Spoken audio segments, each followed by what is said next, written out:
चलिए आज के इस एक्सप्लेनर में एक बहुत ही दिलचस्प सफर पर चलते हैं। आज हम दुनिया की सबसे चकाचौंध से भरी जगहों में से एक दुबई की बात करने वाले हैं। इसके इतिहास, इसके अर्थशास्त्र और उन छिपी हुई हकीकतों को समझेंगे जिन पर आमतौर पर ज्यादा बात नहीं होती। जरा सोचिए, एक ऐसी जगह जो कभी रेगिस्तान की रेत और एक छोटे से गांव के अलावा कुछ नहीं थी, वो आज एक ग्लोबल सुपर पावर बन चुकी है। एक मृग तृष्णा यानी एक मिराज जैसी दिखने वाली जगह इतनी ठोस और चमकदार हकीकत में कैसे बदल गई? आइए आज इसी की गहराई में उतरते हैं। अब पूरी दुनिया में एक बहुत बड़ा भ्रम फैला हुआ है। ज्यादातर लोगों को क्या लगता है, यही कि इस मॉडर्न शहर की अपार संपत्ति और ये ऊंची ऊंची इमारतें सिर्फ और सिर्फ तेल की बदौलत है। लेकिन पता है, ये बिल्कुल सच नहीं है। असल में इस भव्य शहर की कुल जीडीपी का केवल 1% हिस्सा ही तेल से आता है। जी हाँ, सिर्फ 1%। तो फिर इतनी विशाल संपत्ति और रातों रात हुआ ये चमत्कारी विकास आखिर कैसे मुमकिन हुआ? इसे समझने के लिए हमें थोड़ा पीछे इसके इतिहास में चलना होगा। तो चलिए शुरू करते हैं पहले हिस्से से, मछुआरों के गांव का सफर। इतिहास में जाने से पहले हमें यूएई यानी संयुक्त अरब अमीरात के अनोखे राजनीतिक ढांचे को समझना होगा।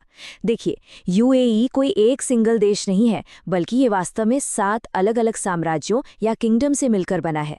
और इन 7 किंगडम्स ने सत्ता का एक बहुत ही स्पष्ट बैलेंस तय किया हुआ है। ये पहले से ही फिक्स है कि अबू धाबी का शासक हमेशा पूरे देश का राष्ट्रपति होगा और दुबई का शासक हमेशा प्रधानमंत्री बनेगा। ये ढांचा बिल्कुल साफ कर देता है कि देश की पूरी राजनीतिक और प्रशासनिक ताकत स्थायी रूप से सिर्फ अबू धाबी और दुबई के हाथों में ही केंद्रित है। अगर हम समय में थोड़ा पीछे जाएं तो 1833 से पहले ये इलाका केवल मछुआरों और मोती निकालने वालों का एक छोटा सा गांव था जो अबू धाबी के अंडर आता था। फिर 1833 में शेख मखदूम ने एक बड़ा कदम उठाया और इसे अबू धाबी से अलग करके एक इंडिपेंडेंट किंगडम बना लिया। इसके बाद 1853 में ब्रिटिश साम्राज्य ने समुद्री लुटेरों से अपने व्यापार को बचाने के लिए यहाँ के शासकों के साथ एक सुरक्षा समझौता किया, जिसके बाद इस पूरे क्षेत्र को ट्रूशियल स्टेट्स कहा जाने लगा। लेकिन जो सबसे बड़ा और असली बदलाव था वो आया 1958 में, जब शेख राशिद बिन सईद यहाँ के शासक बने। अंततः 1971 में जब अंग्रेज यहाँ से गए तो इन सभी साम्राज्यों ने एकजुट होकर संयुक्त अरब अमीरात यानी यूएई का निर्माण किया। एक अनजान से गांव से एक मजबूत राष्ट्र बनने का ये सफर वाकई कमाल का है। अब आते हैं दूसरे हिस्से पर, शेख राशिद का मास्टर प्लान। शेख राशिद का एक बहुत ही मशहूर और दूरदर्शी कोट है जो इस पूरी कहानी की नींव रखता है। उन्होंने कहा था, मेरे दादा ऊंट की सवारी करते थे, मेरे पिता भी ऊंट की सवारी करते थे। मैं मर्सिडीज चलाता हूँ, मेरा बेटा लैंड रोवर चलाएगा, लेकिन हालात ऐसे होंगे कि उसके आने वाला बेटा दोबारा से ऊंट चलाएगा। देखिए, 1966 में जब यहाँ बहुत थोड़ी मात्रा में तेल मिला तो उन्होंने तुरंत भांप लिया था कि ये तेल का कुआं हमेशा तो भरा नहीं रहेगा। और यही वो कमाल का विजन था जिसने उन्हें अपनी अर्थव्यवस्था में जल्द से जल्द विविधता यानी डाइवर्सिफिकेशन लाने के लिए प्रेरित किया, ताकि आने वाली पीढ़ियों को फिर से ऊंटों पर निर्भर ना रहना पड़े। अपनी इस सोच को हकीकत में बदलने के लिए उन्होंने एक बहुत बड़ा और भारी जोखिम उठाया। उन्होंने दुबई क्रीक यानी वहां की प्राकृतिक खाड़ी का विस्तार करने का फैसला किया। इसके लिए सबसे पहले दुनिया भर से भारी भरकम कर्ज लिया गया। फिर उस छोटे से जलमार्ग को इतना गहरा और चौड़ा किया गया ताकि वहां छोटी नावों की जगह बड़े कमर्शियल जहाज आ सकें। उस दौर में इतने बड़े और रिस्की वित्तीय कदम की बहुत आलोचना हुई थी, यहाँ तक कि उनका मजाक भी उड़ाया गया। लेकिन यही वो मास्टर स्ट्रोक था जिसने एक साधारण सी खाड़ी को एक प्रमुख इंटरनेशनल ट्रेडिंग हब में बदल कर रख दिया। आगे बढ़ते हैं तीसरे हिस्से की तरफ, टैक्स फ्री व्यापार और टूरिज्म। साल 1979 में एक ऐसा गेम चेंजिंग फैसला लिया गया जिसने पूरी तस्वीर ही बदल दी। पोर्ट जेबल अली की स्थापना की गई और इसे एक कमर्शियल फ्री जोन डिक्लेयर कर दिया गया। इसका सीधा सा मतलब ये था कि यहाँ आने वाले किसी भी जहाज को कोई टैक्स नहीं देना होगा। 0 इंपोर्ट, 0 एक्सपोर्ट और 0 मैन्युफैक्चरिंग टैक्स। इस एक अचूक नीति ने देखते ही देखते इस बंदरगाह को पूरी दुनिया के जहाज़ों के लिए सबसे फेवरेट शिपिंग रूट बना दिया। समुद्र में व्यापार का रास्ता साफ करने के बाद अब बारी थी आसमान पर राज करने की।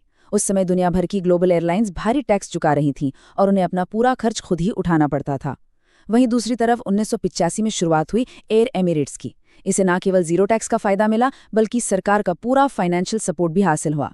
इस जबरदस्त स्ट्रैटेजिक फायदे के दम पर एयर एमिरेट्स ने तेजी से अपने कॉम्पिटिटर्स को पीछे छोड़ा और उस समय पाकिस्तान के कराची हवाई अड्डे की ओर जाने वाले बड़े ट्रैफिक को बड़ी ही आसानी से अपनी ओर मोड़ लिया। और हाँ, सिर्फ व्यापार ही नहीं बल्कि ग्लैमर को भी एक बहुत बड़ी आर्थिक रणनीति बनाया गया। जब पर्यटकों का आना कम था तो ये तय किया गया कि यहाँ कुछ भी साधारण या मीडियोकर नहीं बनेगा। अगर दुनिया का ध्यान खींचना है तो सब कुछ दुनिया में सबसे बड़ा और भव्य होना चाहिए। 1999 में समुद्र के बीच एक आर्टिफिशियल आइलैंड पर बना बुर्ज अल अरब इसी सोच का एक बेहतरीन उदाहरण है। और हाँ, रेगिस्तान में इस तरह के विशाल डेवलपमेंट के लिए पानी की जो असीमित जरूरत थी ना, उसे समुद्र के पानी से नमक अलग करने वाली डीसैलिनेशन तकनीक के जरिए पूरा किया गया। चलिए अब बात करते हैं चौथे हिस्से की, नागरिकता और उनके प्रिविलेजेस यानी विशेषाधिकार। इतनी तेजी से हुए इस एक्सप्लोसिव इकोनॉमिक ग्रोथ ने एक बहुत ही चौंकाने वाला डेमोग्राफिक इम्बैलेंस यानी जनसांख्यिकीय असंतुलन पैदा कर दिया। आंकड़े सुनेंगे तो आप हैरान रह जाएंगे। यहाँ रहने वालों की कुल आबादी लगभग 35 लाख है, लेकिन इनमें से असली अमीराती नागरिक सिर्फ 3 लाख के आसपास ही हैं। इसका सीधा सा मतलब ये है कि वहाँ रहने वाली एक बहुत बड़ी मेजॉरिटी के पास वहाँ की नागरिकता है ही नहीं। अब सवाल ये है कि नागरिकों की संख्या इतनी कम क्यों है? इसका कारण है वहाँ के बेहद सख्त नागरिकता नियम। केवल उन लोगों को ही नागरिक माना जाता है जो 1925 से पहले वहाँ बसने वाले अरबी मूल के हैं। महिलाओं के लिए किसी विदेशी से शादी करने पर नागरिकता के नियम तो बहुत ही ज्यादा रिस्ट्रिक्टिव हैं। इसमें 7 से 10 साल का लंबा इंतजार और कम से कम एक बच्चा होना अनिवार्य है। पुरुषों को तो ये ऑप्शन भी नहीं मिलता। हाँ, कुछ एक्सेप्शनल साइंटिस्ट्स या बहुत बड़े इन्वेस्टर्स को नागरिकता दी जा सकती है, लेकिन गौर करने वाली बात यह है कि उन्हें भी कभी वोट देने का अधिकार नहीं मिलता। और जो मुट्ठी भर नागरिक है ना, उनके लिए सरकार की ओर से मिलने वाली सुविधाएं किसी सपने से कम नहीं है। इन्हें मुफ्त एजुकेशन और वर्ल्ड क्लास हेल्थ केयर मिलती है, भारी भरकम हाउसिंग अलाउंस मिलते हैं। यहाँ तक कि अगर वे प्राइवेट सेक्टर में काम करते हैं तो सरकार की ओर से 1.5 लाख तक का मंथली टॉपअप भी दिया जाता है और रिक्वेस्ट करने पर मुफ्त जमीन भी। इन शाही सुविधाओं की वजह से नागरिकों का लाइफस्टाइल इतना ऊंचा हो गया है कि 2011 में जब पूरे मिडिल ईस्ट में लोकतंत्र की मांग को लेकर बड़े बड़े विरोध प्रदर्शन हो रहे थे, तब यहाँ के नागरिकों ने पूरी तरह से शांति बनाए रखी। अब आते हैं हमारे 5वें और आखिरी हिस्से पर, इस चमक के पीछे का सच। इस पूरी व्यवस्था और इन गगनचुंबी इमारतों के निर्माण के सेंटर में है कफाला सिस्टम। अब ये क्या है? ये एक ऐसा लीगल फ्रेमवर्क है जहां एक प्रवासी श्रमिक यानी माइग्रेंट वर्कर का रेजिडेंसी और उसका एम्प्लॉयमेंट वीज़ा पूरी तरह से और सख्ती से उसके एक स्पेसिफिक प्राइवेट एम्प्लॉयर यानी नियोक्ता से जुड़ा होता है। भारत, पाकिस्तान और फिलीपींस जैसे देशों से एक बेहतर कल की तलाश में आने वाले लाखों वर्कर्स को रोज इसी कानूनी हकीकत का सामना करना पड़ता है। जमीनी स्तर पर यह सिस्टम कुछ इस तरह काम करता है। सरकार सीधे वर्कर को कोई परमिट नहीं देती, बल्कि वो एम्प्लॉयर को परमिट जारी करती है। इसके बाद वो एम्प्लॉयर उस वर्कर के वीज़ा और ट्रैवल का पूरा खर्च उठाता है। इसका नतीजा ये होता है कि वर्कर का लीगल स्टेटस पूरी तरह से उस एम्प्लॉयर की परमिशन से बंध जाता है। अगर काम की सिचुएशन खराब भी हो ना, तो एम्प्लॉयर की सहमति के बिना काम छोड़ना गैरकानूनी माना जाता है। और यही वो लूप होल है जिससे कई बार वर्कर्स बहुत ही मुश्किल और अब्यूसिव हालात में फंस जाते हैं। अगर हम ध्यान से देखें तो यहाँ समाज में 2 बिल्कुल अलग दुनिया बसती हैं। एक तरफ वो खुशकिस्मत अमीराती नागरिक हैं जिनके पास स्टेट की असीमित सब्सिडी और जन्म से ही तय वेल्थ की गारंटी है, और ठीक दूसरी तरफ वो माइग्रेंट वर्कर्स हैं जिनके वीज़ा उनके एम्प्लॉयर्स की मुट्ठी में है और जिन्हें अक्सर बहुत ही ज़्यादा भीड़-भाड़ वाले डॉर्म्स और कमरों में अपनी रातें काटनी पड़ती हैं। ये इस चकाचौंध से भरे समाज का एक बहुत ही गहरा कॉन्ट्रास्ट है। इंटरनेशनल लेवल पर भी इन हालातों को लेकर कई रिपोर्ट सामने आती रही हैं। 2014 में ह्यूमन राइट्स वॉच की रिपोर्ट ने डोमेस्टिक वर्कर्स के एब्यूज और 20-20 घंटे की लंबी शिफ्ट्स के बारे में दुनिया को बताया था। इसके बाद 2017 में यूएई सरकार ने संज्ञान लिया और वर्कर्स की सेफ्टी के लिए नए और बेहतर कानून लागू किए। हालांकि इन अपडेट्स के बावजूद 2022 में द गार्डियन की एक रिपोर्ट ने ये दावा किया कि एक्सपो के दौरान काम करने वाले कुछ वर्कर्स के पासपोर्ट कथित तौर पर फिर से जब्त किए गए थे। श्रम कानूनों से हटकर बात करें तो शाही परिवार से जुड़ी कुछ बेहद चर्चित घटनाएं भी इस सिस्टम के कड़े नियंत्रण की ओर इशारा करती हैं। जैसे साल 2000 में प्रिंसेस शमशा का यूके से कथित तौर पर किया गया अपहरण, 2018 और 2021 में प्रिंसेस लतीफ़ा द्वारा दुनिया के सामने जारी किए गए वो हॉस्टेज वाले वीडियोस, और 2019 में प्रिंसेस हया का किसी तरह बचकर देश छोड़कर इंग्लैंड चले जाना।